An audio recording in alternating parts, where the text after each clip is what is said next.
warahmatullahi wabarakatuh. Alhamdulillahilladzi an'ama alaina bi ni'matil iman wal islam wa huwallazi arsala rasulahu bil huda wa dinil haqqi liyudhhirahu 'alad dini kullihi wa kafa billahi syahida. Nasyhadu an la ilaha illallah wahdahu la syarikalah al malikul haqqul mubin wa asyhadu anna sayyidana Muhammadan abduhu wa rasuluh shadiqul wa'dil amin wa arsalahu rahmatan lil alamin.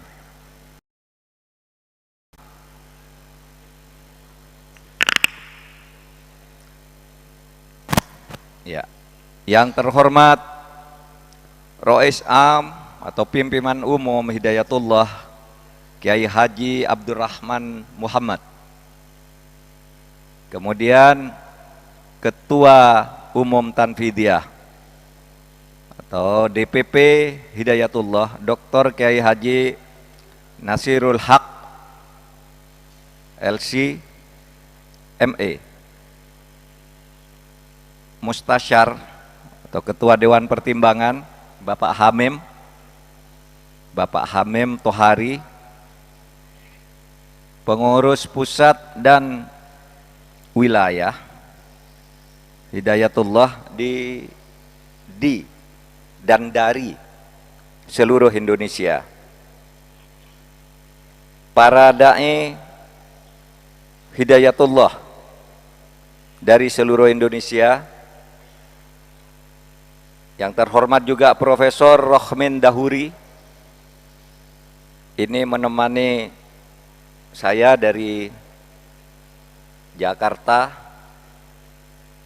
Ini Pak Rohmin Dahuri, mantan Menteri KKP, sangat mencintai Hidayatullah beliau ini. Tiap saat nelpon saya agar saya hadir ke sini dan beliau menyatakan saya akan menemani datang. Terima kasih Pak Hamim.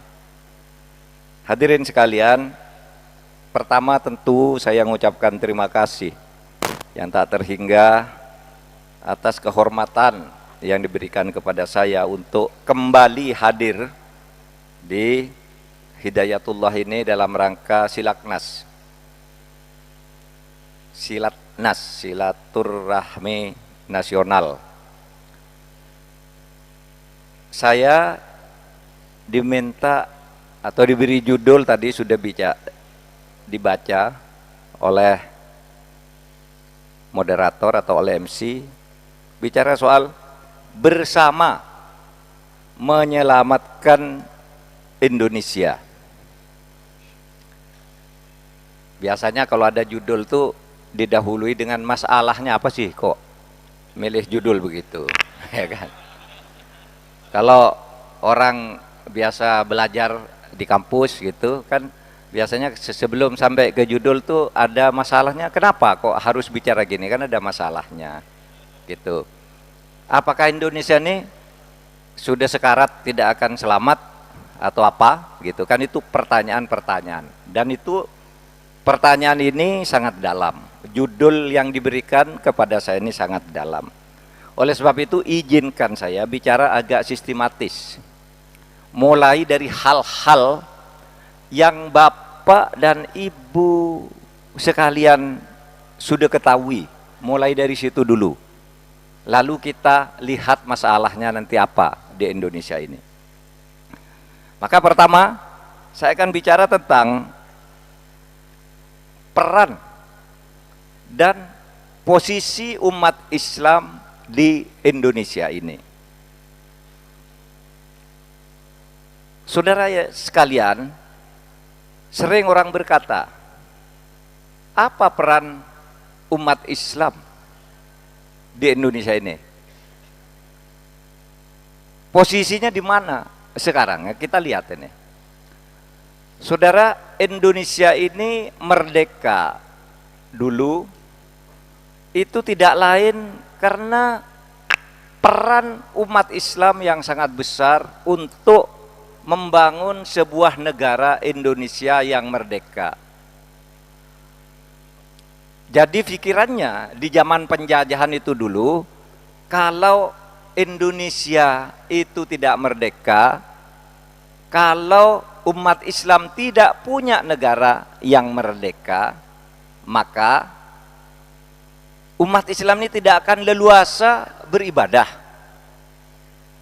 Sehingga umat Islam lalu ikut berjuang habis-habisan agar Indonesia merdeka, agar umat Islam ini maju. Itulah sebabnya kalau kita ingat apa tugas umat Islam itu, tugas umat Islam itu adalah tugas yang diberikan kepada manusia dan jin. Wa ma khalaqtul jinna wal insa illa liya'budun. Jadi kita ini diciptakan, jin juga diciptakan untuk apa? Untuk beribadah. Lalu bagaimana bentuk ibadah? Tadi ayat Al-Quran sudah dibacakan oleh Qori dengan sangat menyentuh. Wal takum minkum ummatun yad'una ilal khairi la ta'muruna bil ma'ruf wa la tanhauna 'anil munkar. Apa? Untuk beribadah itu Anda semua, kita semua harus beramar ma'ruf dan bernahi mungkar. Ibadah, amar ma'ruf, nahi mungkar, itu tujuan kita, itu tugas umat Islam. Nah, sekarang dalam kenyataannya kalau kita tidak punya negara sendiri, maka beribadah, beramar ma'ruf nahi mungkar itu tidak lancar. Itu sebabnya dulu Nabi Muhammad mendirikan negara. Karena ketika dia bekerja sendiri tanpa kekuasaan politik, tanpa kekuasaan negara, Nabi Muhammad itu ya selalu diganggu dan sangat sulit. Tetapi menjadi sangat sukses ketika beliau kemudian hijrah ke Madinah mendirikan negara. Maka umat Islam Indonesia sama, ketika Indonesia dijajah, Nusantara dijajah selama ratusan tahun oleh para penjajah itu, lalu timbul gimana caranya? Maka dibuat tuh kaidah-kaidah usul fikihnya. Gimana kalau kita beribadah dengan baik tidak punya negara, terus apa yang harus lakukan? Ya, buat negara dong. Dalilnya apa? Dalilnya mala yatimul wajib illa bihi fahuwa wajib. Jika satu kewajiban beramar ma'ruf nahi mungkar, berdakwah, beribadah kepada Allah tidak akan bisa terlaksana dengan baik kecuali engkau punya negara, maka punya negara itu wajib hukumnya. Wajib tuh punya negara. Kenapa? Karena kalau tidak punya negara kita kumuh. Kayak zaman Belanda dulu itu kumuh kita. Mau sekolah nggak boleh. Ayah saya itu, kakek saya nggak sekolah zaman Belanda. Ayah saya yang lahir pra kemerdekaan itu sekolah hanya sampai SR kelas 5. Belum merdeka. Coba sudah merdeka nih, banyak doktor, banyak profesor di sini nih. Karena Indonesia merdeka. Terus sekalian. Oleh sebab itu berdasar dalil kaidah usul fikih tadi, mala yatimul wajib illa bihi fa huwa wajib, umat Islam lalu ingin mendirikan negara, bergabung dengan kekuatan bangsa yang lain. Lalu pada tahun 1945 berembuk.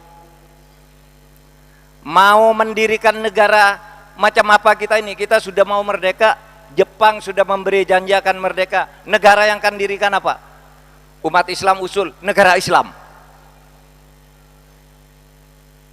Tokoh-tokoh Islam yang usul negara Islam pada waktu itu di badan pendiri negara itu ada Wahid Hashim dari Nahdlatul Ulama, Ki Bagus Hadikusumu dari Muhammadiyah, ada Agus Salim dari PSII, ada Abikusno Cokro Suyoso dari Masumi,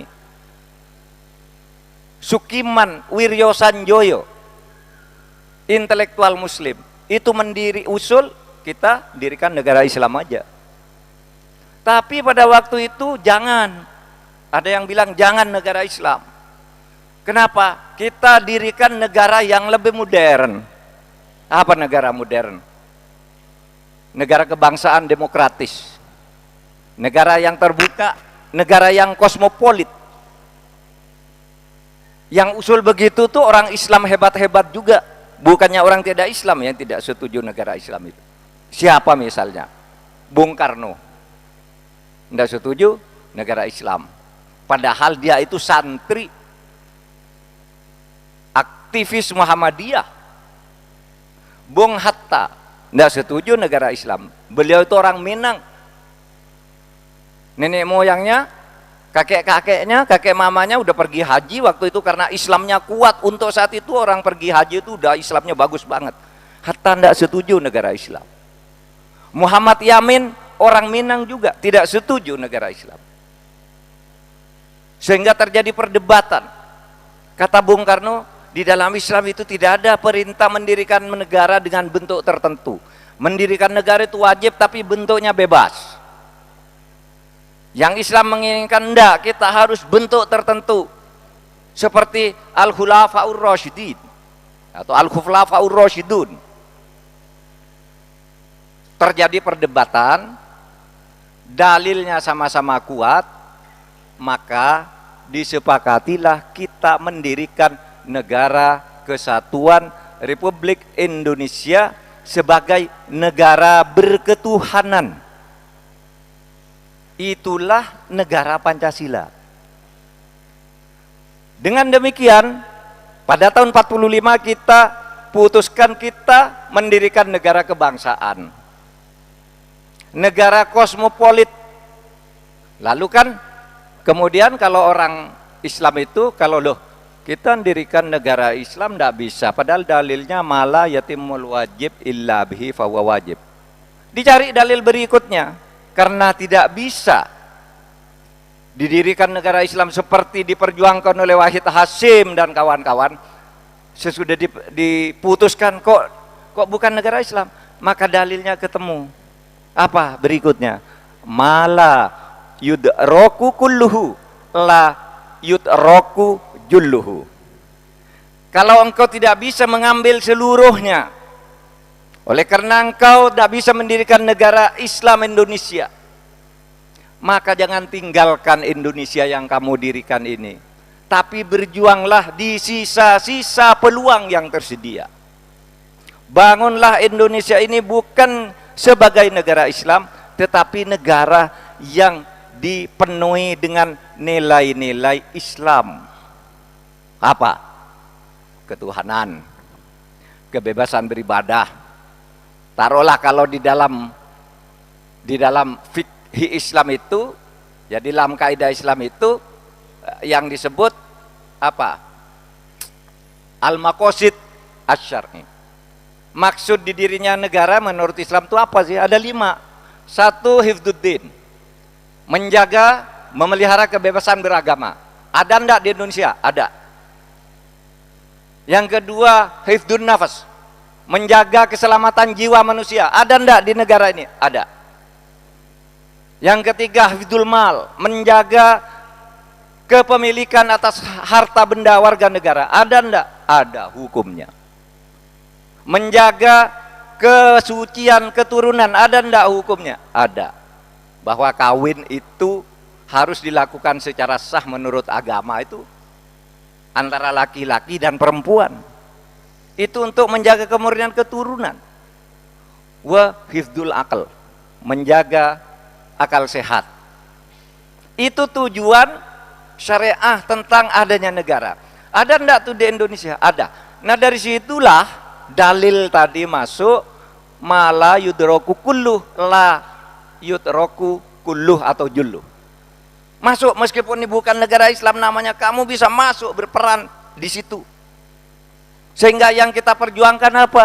Yang kita perjuangkan pakai dalil usul fikih berikutnya. Al-ibaratu fil Islam bil jauhar, la bil madhar. Ibrah, patokan dasar dalam memperjuangkan nilai-nilai Islam yang rahmatan lil alamin itu adalah substansi. Nilai-nilai dasarnya yang sangat agung. Tidak perlu dengan simbol-simbolnya. Karena kita mau menentukan simbol itu sudah kalah di permusyawaratan tahun 1945. Kita sudah terikat pada apa yang disebut mitsaqon ghalidho. Mitsaqon ghalidho itu artinya adalah kesepakatan luhur. Kalau dalam ilmu politik namanya modus vivendi. Itulah sebabnya ormas-ormas besar Islam seperti Nahdlatul Ulama, Muhammadiyah, Majelis Ulama, dan hampir semua ormas Islam yang ada, dan saya yakin juga Hidayatullah, menganggap Indonesia ini adalah Darul Mitsaq, negara yang lahir karena kesepakatan. Di dalam Islam, kesepakatan itu tidak boleh dilanggar kecuali melalui kesepakatan baru.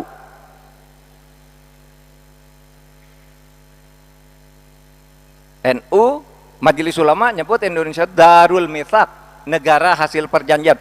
Muhammadiyah menyebut Darul Ahdi Wasyahadah. Ya sama, negara hasil perjanjian, kesepakatan. Nah, saudara, kita terikat pada kesepakatan menjaga negara kesatuan Republik Indonesia. Maka di sini kemudian muncul jawabannya. Mengapa kita bersama harus menyelamatkan Indonesia? Karena kita inilah yang mendirikan Indonesia, maka kita juga yang harus menyelamatkan Indonesia. Umat Islam inilah yang mendirikan atau memberi saham sangat besar bagi berdirinya negara kesatuan Republik Indonesia melalui sebuah Al-Mitsaq, Darul Mitsaq. Sehingga kita juga yang harus menjaga kesepakatan ini, dan kalau mau membuat kesepakatan baru bisa menempuh cara-cara konstitusional melalui pemilu, melalui penentuan wakil-wakil kita di berbagai tingkatan yang konstitusinya sudah mengatur. Itu namanya Darul Mitsaq. Saudara, pada titik ini maka sebelum saya bicara kenapa harus diselamatkan negara ini, apa yang kita hadapi sekarang, saya membuat catatan kecil dulu. Pertama, dulu umat Islam ini sudah mendirikan atau sekurang-kurangnya ikut secara kuat dan memberi andil terbesar untuk mendirikan Indonesia ini, sehingga umat Islam bertanggung jawab untuk menjaganya dan untuk menyelamatkannya. Ada perdebatan dulu, Pak, ini kan bukan negara Islam, ini negara Indonesia. Loh, ini negara yang Islami. Nabi Muhammad, saudara, dulu mendirikan negara itu namanya bukan negara Islam, tapi negara berkeadaban, yaitu Madinah. Madinah itu bukan Darul Islam, bukan Darul Islam, ya Darul Madinah, negara berkeadaban. Berkeadaban itu kalau bahasa ilmu politiknya civilized society, civil society, negara yang berkeadaban, negara demokrasi kosmopolit. Sehingga kalau orang Islam seperti Hidayatullah pasti hafal tuh, dai-dainya pasti hafal tuh. Ketika Nabi Muhammad membuat proklamasi negara Madinah yang disebut Piagam Madinah, itu sama, saudara, isi dan konstruksinya dengan proklamasi kemerdekaan. Coba, nih proklamasi kemerdekaan nih. Kami bangsa Indonesia dengan ini menyatakan kemerdekaan Indonesia. Hal-hal yang mengenai pemindahan kekuasaan dan lain-lainnya diselenggarakan dengan cara saksama dan dalam tempo yang sesingkat-singkatnya. Itu bunyi proklamasi, ada kata bangsa, menyatakan kemerdekaan, mengambil alih kekuasaan. Sama dengan Piagam Madinah. Coba nih Piagam Madinah, bunyinya hadza kitab min Muhammadin sallallahu alaihi wasallam. Inilah proklamasi, inilah kitab, inilah keputusan dari Muhammad Rasulullah sallallahu alaihi wasallam. Proklamasi bainal mu'minin wal muslimin wa Quraisyin wa Yathrib wa man tabi'ahum falahiqa bihim.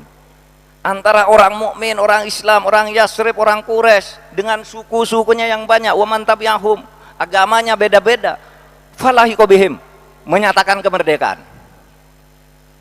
Merdeka, ini menjadi negara Madinah, merdeka, sama. Bangsa Madinah dengan ini menyatakan kemerdekaan berdasar proklamasi dari Rasulullah. Falahiqo bihim, merdeka, bersatu. Wajah hadamahum, dan berjihad untuk mengambil alih kekuasaan dan membentuk pemerintah sendiri. Saudara, sama tuh konstruksinya proklamasi kemerdekaan dengan Piagam Madinah. Itu tadi teks asli Piagam Madinah yang saya bacakan itu. Yang itu tawatur, ditulis oleh hampir semua orang yang mendengar saat itu, mengatakan itu yang dikatakan oleh Nabi Muhammad. Sehingga dikatakan umat Islam itu menjadi sebuah geopolitik, wahum ummatun wahidatun min dunin nas. Inilah negara Madinah yang kosmopolit, berada di tengah geopolitik dunia lain. Saudara, apa yang di situ saudara lihat? Itu negara Madinah itu negara kosmopolit, negara terdiri dari berbagai suku, agama yang berbeda-beda. Sehingga ketika suatu saat Nabi Muhammad mendengar pergunjingan kaum ibu di Madinah pada ketakutan, gimana nih? Kata ibu-ibu itu berkumpul, Muhammad mendirikan negara, mati kita ini semua dibunuh nih, yang beragama Nasrani, yang beragama Yahudi, apa mati dibunuh semua. Ibu-ibu pada ketakutan. Lalu Nabi Muhammad mengutus istrinya, coba kamu temui itu ibu-ibu Aisyah, temui itu, beritahu pada mereka bahwa saya diutus ke dunia ini bukan untuk mengislamkan orang Nasrani, bukan untuk mengislamkan orang Yahudi, tetapi saya hanya membawa agama yang hanif. Kalau mereka mau ikut-ikut, kalau tidak mau ikut tetap bebas engkau, wahai penduduk Madinah. Sehingga kalimatnya itu innama bu'istu lid-dini al-hanifiyah as-samhah. Kalau saudara yang paling hafal, Nabi Muhammad diutus untuk apa? Innama bu'istu liyutammima makarimal akhlak. Ya, itu hadis yang sangat populer. Tapi ada hadis yang juga sama kedudukannya, sama hadis sahih. Innama bu'istu lid-dini al-hanifiyah as-samhah. Saya membawa agama yang lurus, saya diutus membawa agama yang hanif, agama yang lurus. Tetapi juga as-samhah, tasamuh, toleran. Menerima perbedaan dan bisa hidup bersama. Itulah yang kemudian menjadi konstruksi fikih politik atau fikhus siyasah di dalam studi-studi hukum tata negara Islam. Titik di sini kesimpulannya, kita wajib menjaga keselamatan negara kesatuan Republik Indonesia berdasar syar'i. Wajib bagi kita. Dulu Kiai Hasyim Asy'ari mengeluarkan resolusi jihad pada tanggal 22 Oktober tahun 45. Dikatakan mempertahankan negara kesatuan Republik Indonesia adalah wajib ain bagi setiap orang Islam Indonesia. Sama, konstruksi itu masih harus kita jaga sampai sekarang. Nah, persoalannya apa sebabnya? Mengapa kita harus menyelamatkan negara ini? Gini, saudara, ketata pemerintahan kita sekarang ini, Indonesia sekarang ini tidak sedang baik-baik saja. Sejarah memanggil kita untuk memperbaiki. Kenapa tidak sedang baik-baik? Saudara, di Indonesia ini banyak korupsi. Di dalam ketata pemerintahan itu digeragangi oleh korupsi yang luar biasa. Hak-hak rakyat, terutama di daerah luar, itu dirampas dengan sesuka-suka. Penegakan hukum dan keadilan juga menjadi persoalan. Itulah sebabnya, meskipun dari waktu ke waktu umat Islam itu maju tetapi banyak juga rakyat yang tertinggal. Coba, saudara, ini agak ilmiah. Di dalam ilmu ekonomi itu ada istilah Gini rasio. Gini rasio itu ketimpangan antara yang kaya dan yang miskin. Pada zaman Pak Harto yang kita jatuhkan itu, Gini rasio kita itu 0,200. Artinya ya orang miskin masih dapat limpahan rezeki meskipun tidak banyak karena ketimpangannya 0,200.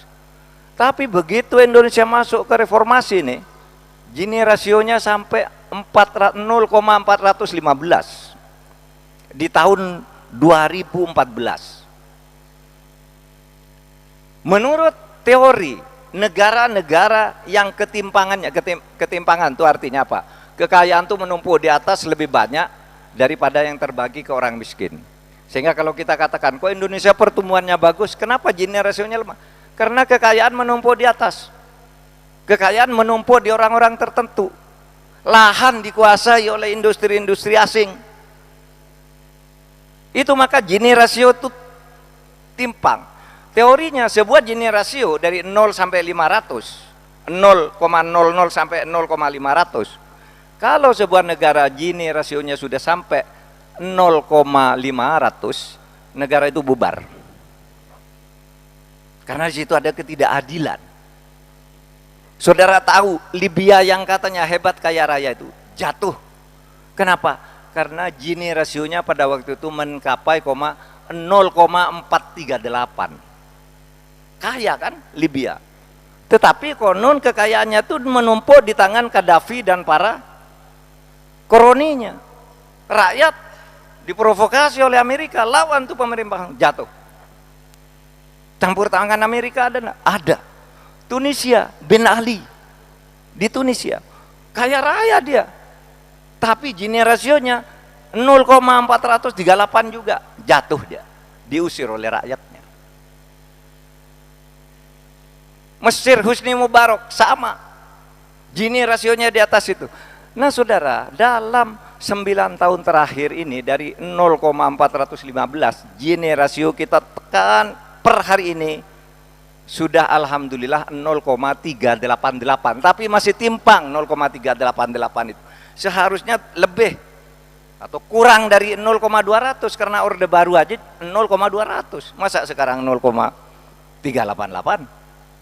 Itu artinya ketidakadilan, udah pasti ketidakadilan. Perampasan atas hak-hak rakyat secara tidak adil, baik secara struktural maupun secara materialnya. Tax rasio kita coba, Gini rasio, pajak. Rasio pajak itu, kalau saudara ke Malaysia berapa rasio pajaknya? 16% dari GDP. Malaysia, Singapura, Thailand itu tinggi, 16%, 7%, 18%. Kita tuh tax rasionya itu hanya 11%. 11% ini sudah menutupi APBN 80%-nya. Saudara bayangkan kalau tax rasio kita dinaikkan dari 11% menjadi 15% saja. Wah, kita ini udah cukup untuk mengurangi jumlah orang miskin sampai jutaan orang. Lah kenapa tax rasionya rendah? Karena di dunia perpajakan itu ada korupsi. Korupsi itu kong kali kong antara wajib pajak dengan pegawai pajak. Kalau misalnya saya, Mahfud MD, itu punya perusahaan, datang ke kantor pajak, Pak saya mau ngitung pajak saya berapa. Kantor pajak tuh ngitung, oh pajakmu 50 miliar. Karena asetmu sekian, pendapatanmu menurut pembukaan sekian. Lalu di situ mulai tawar-menawar, Pak kok mahal, 50 miliar, banyak banget. Ya kamu mau berapa? Kurangi dong. Oke saya kurangi, 50 miliar menjadi 20 miliar. Yang 30 miliar kita bagi dua, kata pegawai pajaknya. Itu yang dilakukan oleh Gayus itu, yang sekarang masih di penjara itu. Dan orang seperti Gayus itu banyak di kantor perpajakan. Dia menjadi kantor pegawai pajak, lalu membentuk kantor konsultan pajak. Orang yang bayar pajak suruh konsultasi ke situ dulu, ngitungnya berapa miliar, dikurangi lalu dibagi dua. Maka tax rasio kita itu hanya 11%. Seharusnya kita ini kaya tuh. Ribuan triliun bisa kita kumpulkan dari pajak, belum lagi dari kepabeanan. Orang impor emas 10 ton, di dalam laporannya ditulis 6,5 ton. Yang 3,5 ton tuh impor gelap, enggak bayar pajak. Ini yang sekarang sedang kita bawa ke pengadilan, yang baru saya tangkap ini. Ada yang begitu tuh banyak. Itu saya hanya memberi satu contoh kenapa Indonesia itu sekarang tidak baik-baik saja. Bahwa ada kemajuan itu, iya ada kemajuan. Buktinya nih, kita bisa punya masjid mega. Kalau dulu belum merdeka, tidak mungkin Anda punya masjid semegah ini, tidak mungkin. Sholatnya di surau, di tepi kampung gitu yang kumuh. Kadangkala sajadahnya pakai daun pisang kan gitu. Dulu saya masih ngalami itu tahun 70-an. Nggak ada masjid bagus begini tahun awal-awal 70-an tuh. Kalau kita ke kampung gitu, ya suratnya sholat asar, wah di pinggir jalan. Di kali gitu wudhu, lalu ambil daun pisang, sholat. Kalau sekarang ini masjidnya indah, di kampung-kampung sekarang masjid indah. Karena Indonesia merdeka. Itu akan lebih bagus lagi negara ini kalau dikelola dengan baik. Kelola dengan baik. Sehingga kalau saya tadi kembali memulai dari sejarah perjuangan bangsa kita tentang Indonesia ini, bahwa umat Islam mendirikan negara ini dengan pengorbanan jiwa dan raga, maka sekarang kita tidak boleh hanya menikmati, tetapi juga harus menyelamatkan atas segala ancaman-ancaman yang sekarang ini sedang ada di lingkungan kita. Ini baru ancaman lingkungan dalam negeri. Itu tadi, di ketata pemerintahan itu, di korupsi itu. Saudara, sebenarnya rakyat kita tuh baik-baik juga loh. Coba kalau rakyat kita tuh beringas, itu bisa ngamuk ngeliat ini. Polisi kita juga baik-baik, banyak polisi yang korup banyak. Tetapi polisi itu jumlahnya 700.000 orang. Mungkin yang korup tertangkap seperti Teddy Minahasa, Sambo dan yang lain-lain itu dari 700.000 orang itu mungkin kalau dihitung ada taruhlah 500 orang lah gitu. Masih kecil dibandingkan dengan 700.000 orang. Masih kecil. Iya. Tapi saudara, ini perbandingan angka ini harus membuat kita optimis bahwa kita bisa melakukan perbaikan, karena yang brengsek-brengsek itu hanya sedikit.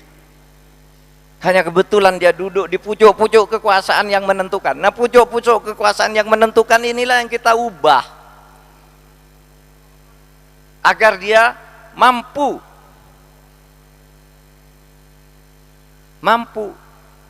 untuk melakukan pemerataan ke bawah. Nah, saudara sekalian,